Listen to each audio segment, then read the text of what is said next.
जिस प्रकार एक बीज से अंकुर आ जाता है, उसी प्रकार आप में से भी ये शक्ति जो आपके अंदर सुप्तावस्था में है, सहज में जागृत होती है। सहज मतलब सह माने आपके साथ और ज माने पैदा हुई। ये शक्ति सहज आपके साथ पैदा हुई है, आपके अंदर स्थित है और इसके साथ आपको योग प्राप्त होता है। माने आप उस परम चैतन्य से जो निराकार में सारे संसार में फैला हुआ, जो अणु रेणु में हर जगह अपना अस्तित्व रखता है, वास्तव में रखता है, उससे आप एकाकार हो जाते हैं।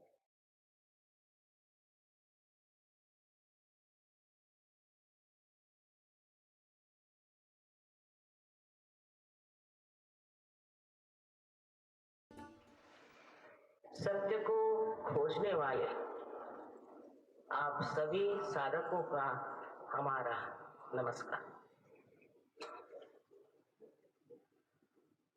जैसे मैंने पहले आपसे बताया था कि सत्य है सो है, उसे आप बदल नहीं सकते, उसको आप वर्णित भी नहीं कर सकते, उसके बारे में आप कुछ कहने से भी उसे आप जान नहीं सकते। किताबों को पढ़ के भी आप सत्य को जान नहीं। हाँ, इशारा जरूर हो सकता है कि सत्य क्या है।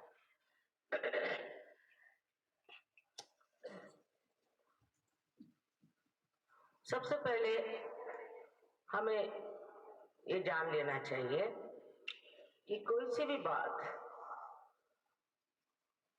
अपनाने से पहले उसका पहले पूरी तरह से प्रतीत करना चाहिए, उसका अनुभव लेना चाहिए। उसको बगैर जाने अगर आप सिर्फ आंख मूंद के उसमें उतर आए तो वो भी बेकार है, और उसको अंधे जैसे आप गलत सलत कुछ कहते रहे तो भी वो व्यर्थ है। आज की हमारी परिस्थिति आप देख रहे हैं कि घोर कलयुग है, और इस घोर कलयुग में हर मनुष्य को, हर मानव को किसी न किसी तरह की विवंचना है, तकलीफ है, परेशानियां हैं, चाहे वो शारीरिक हो, चाहे वो मानसिक हो, चाहे वो बौद्धिक हो। इन सब परेशानियों के लिए आपको परमात्मा ने इस सृष्टि में जन्म नहीं दिया, क्योंकि हर तरह की गरीबी, अज्ञान और दुष्टता, इन सब के बीच आज हम बिल्कुल पिसे जा रहे हैं। कुछ लोग हैं जो बहुत अच्छे हैं, धार्मिक हैं और सत्यवादी हैं, वो तो और ही ज्यादा त्राही त्राही हो गए, और भी ज्यादा सताए जाए। ये सबकी यातनाएं देख करके ये सिद्ध होता है कि इतना घोर कलयुग संसार में आया है। भ्रष्टाचार जरूरत से ज्यादा हर जगह आपको दिखाई देता है, और इसके खिलाफ जो आवाज उठाएगा उसके पीछे लोग लग जाते हैं, उसको परेशान करते हैं। इस भ्रष्टाचार से पीड़ित हमारा आज समाज न जाने किस अधोगति को जा रहा। अब कोई कहेगा कि इसमें हम जो पैसे की लालच में पैसों के पीछे भागते हैं, जो हमारे अंदर पैसों ही के संस्कार आ गए हैं, उससे ये खराबी आई है, ऐसा सोचना भी गलत है। इसके अलावा बहुत से और कारण हैं जिसके कारण आज हम इतने संतप्त, इस कदर दुखी और इस कदर परेशान। समझने की कोशिश ये करनी चाहिए कि ये सब हमें क्यों देखना पड़ा। ये नियति का एक समय है। नियति ने एक समय ये आपके लिए बनाया, इसलिए बनाया कि इस विक्षिप्त दशा में, इस भ्रांतिमय दशा में आप सोचें कि इससे निकलने का कोई मार्ग है या नहीं। जब आप इस बात को सोचने लगते हैं और खोजने लगते हैं कि ये मार्ग कौन सा है, तब आप देखते हैं कि आप एक साधक हो जाते हैं जो सत्य को खोज रहे हैं। ये साधक की जो एक लगन है, वो लगन ही आज बहुत आवश्यक है। उसको अगर शुद्ध इच्छा हो कि हाँ मैं इसको ढूंढ के ही छोड़ूंगा, तो वो नम्रता पूर्वक इस चीज को खोजता है और बहुत गलत जगह फंस जाता है।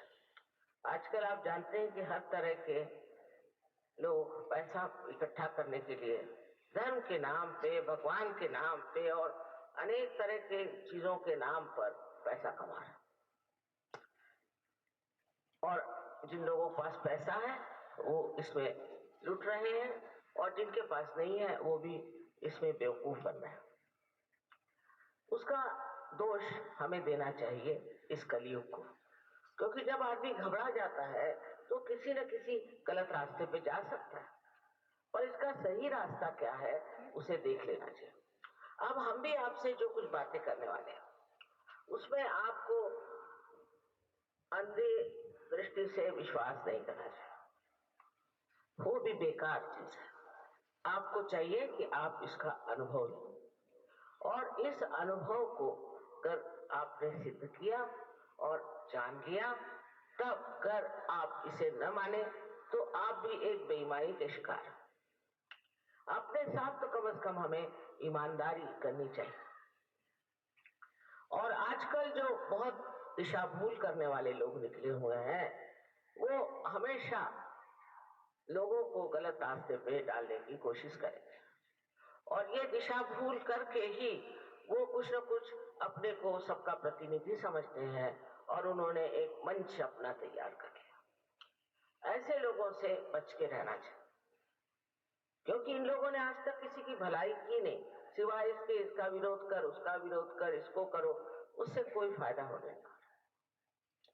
फायदा तो तब होगा कि इसका साक्षात्कार हो, आप इसे प्राप्त करें, इस सत्य को आप अपने उंगलियों पर जाने, अपने सेंट्रल नर्वस सिस्टम पे जाने, तभी ये बोध होगा जिससे बुद्ध बने थे, और तभी इसे विद जिससे वेद बने।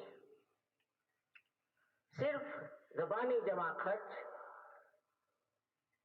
और बेकार की बातों से ये कार्य नहीं होना।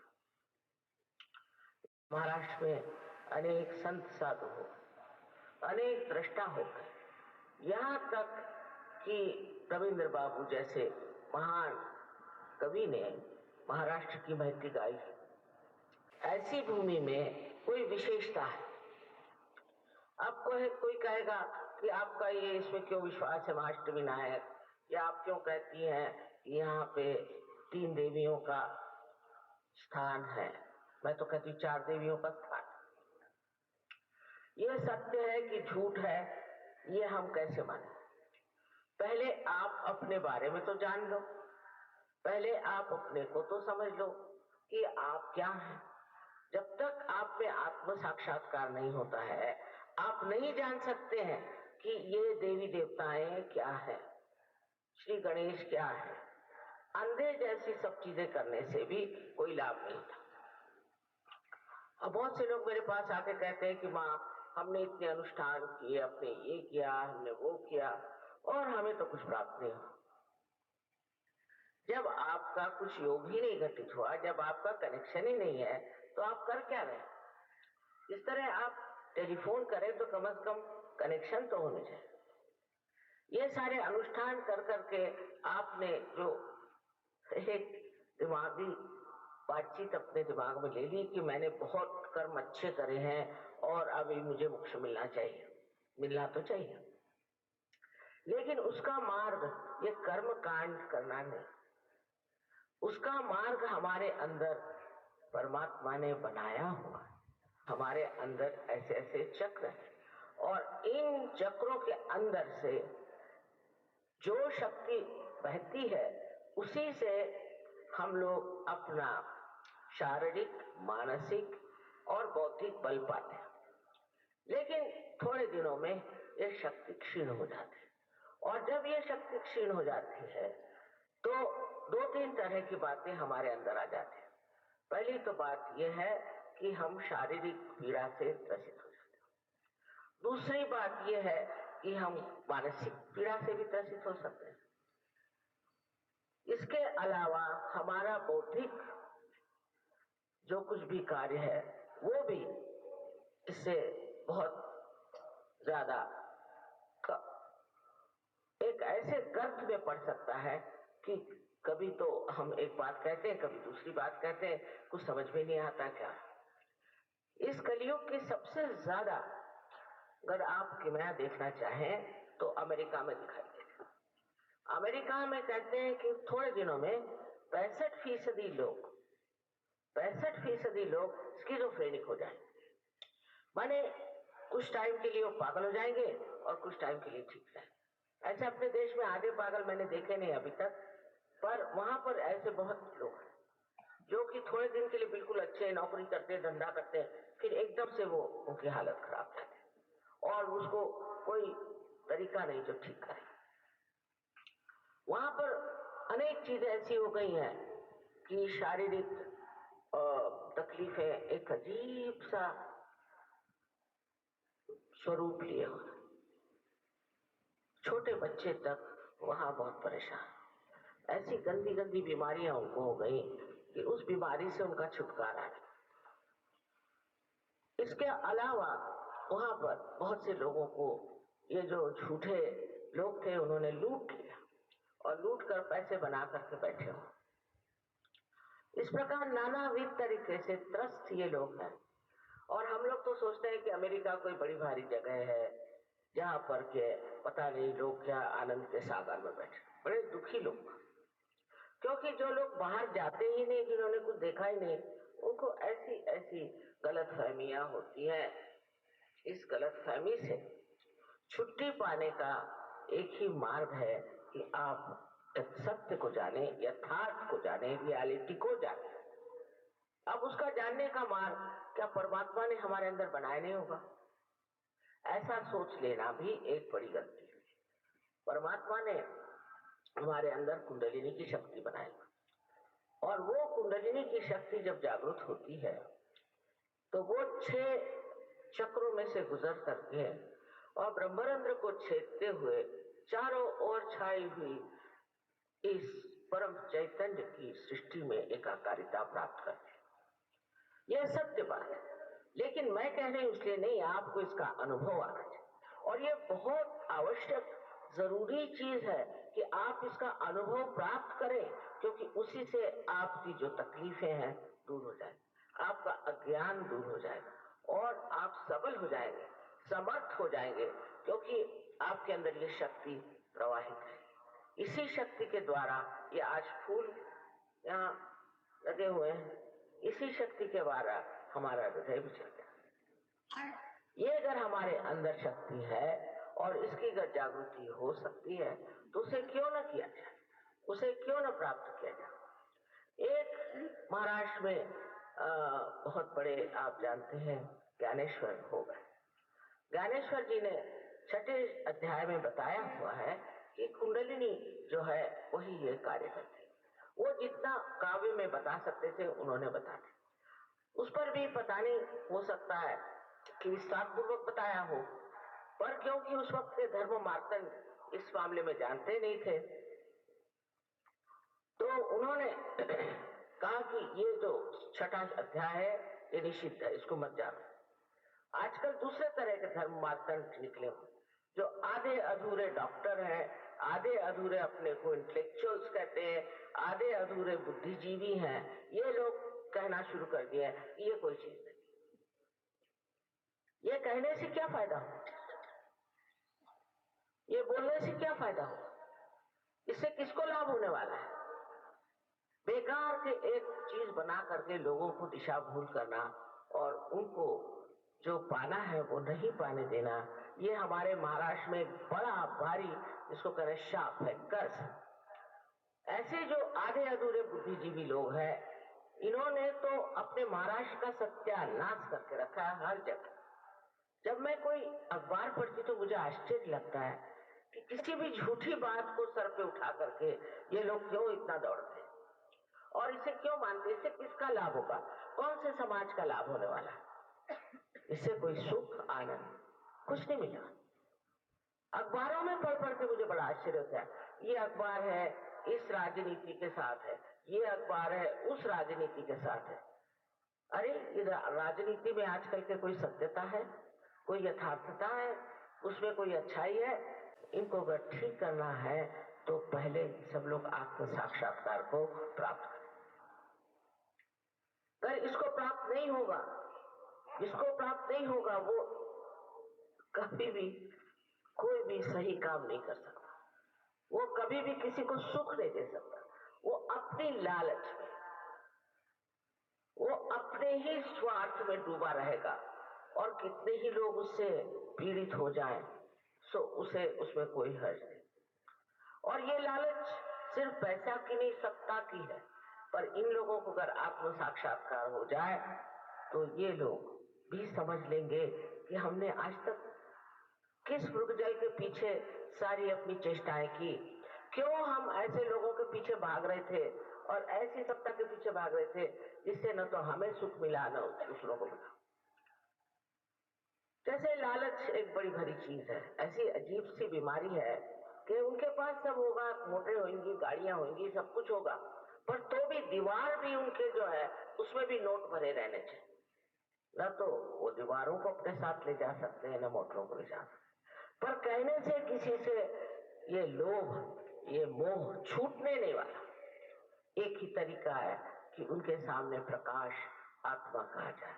जिस दिन आत्मा का प्रकाश आ जाता है तो आदमी एकदम देखता है, बाप रे मैं क्या कर रहा था, मैं कहाँ जा रहा था, मैं कौन से नर्क के गर्त में, ये दीवारों में पैसे भर रहा था, ये मैं क्या कर रहा था।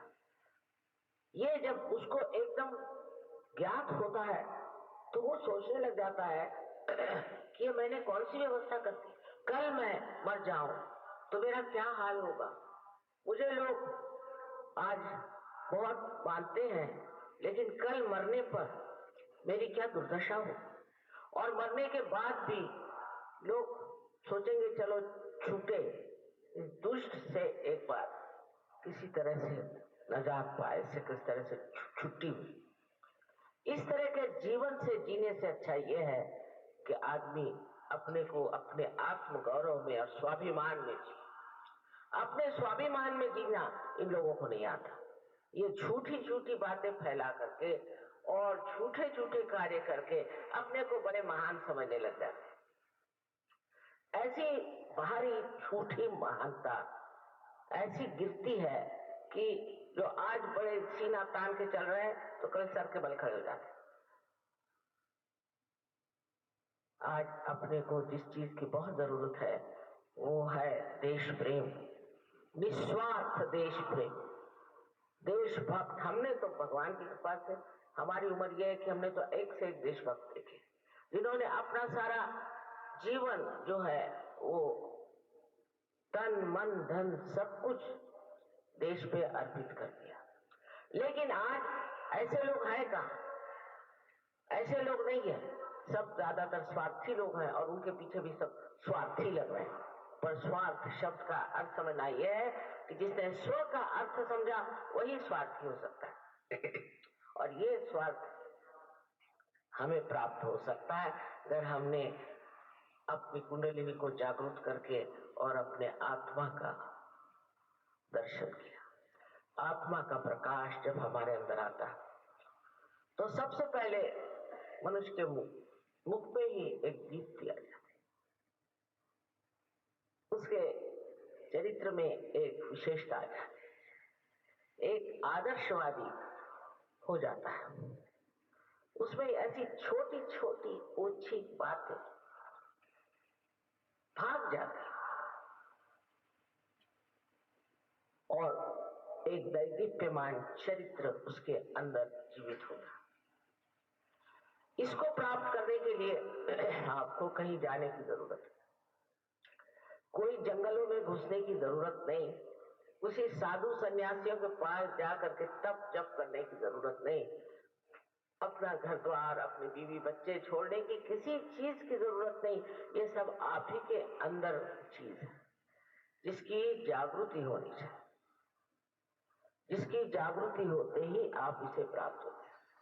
लेकिन आप क्यों ऐसे लोगों पर विश्वास करते हैं जो आपसे कहते हैं जागृति मत लो? ऐसे लोग तो समाज कंटक हैं, जो कि कोई धंधा और बचा नहीं तो इस तरह की बातें करते हैं कि आप अपनी जागृति मत लो, आप अपनी संपत्ति मत लो, आप अपना गौरव प्राप्त करो। मनुष्य इतना गौरवशाली, उसको परमात्मा ने मनुष्य बनाया, वो इसलिए नहीं कि ऐसे गंदे लोगों की, ऐसे महामूर्ख लोगों की वो गुलामी करे। उसने बनाया है कि वो अपने गौरव में खड़ा हो जाए, अपनी शान में खड़ा होकर के देखे कि मैं क्या चीज हूं, और उसकी पूर्ण व्यवस्था हर एक मनुष्य के अंदर है। कर मैं कह रही हूं तो इससे मुझे कोई लेना देना नहीं, मुझे आपसे कुछ लेना देना नहीं। कर कुछ है तो देना ही है, और देना ये ज्ञान है कि आप कितने महान हैं, आपके अंदर ये शक्ति कार्यान्वित हो और इसे आप प्राप्त करें। और प्राप्त करने के बाद जैसे कोई बीज अपने आप ही इस मां की कृपा से जागृत हो जाता है, तो उसके अंकुरित एक छोटे से अंकुर से ही आगे बड़ा वृक्ष हो सकता है। पुण्य बटोरने के लिए भी आपको ज्ञान और आत्मा का प्रकाश चाहिए। उसके बगैर आप यही नहीं जानेंगे कि पुण्य क्या है और पुण्य क्या है। और उसके लिए सारी व्यवस्था मैंने आपसे की है, आपके अंदर परमात्मा ने की हुई, आपको उसके लिए कुछ करना नहीं था। सिर्फ कुंडलिनी की जागृति के बाद आपको उसको सिंचित रखना चाहिए, उस वृक्ष को बढ़ाना चाहिए, और ऐसे वृक्ष होने चाहिए कि जो और भी वृक्षों को तैयार करें और भी लोगों को अपने छत्र छाया में रखें।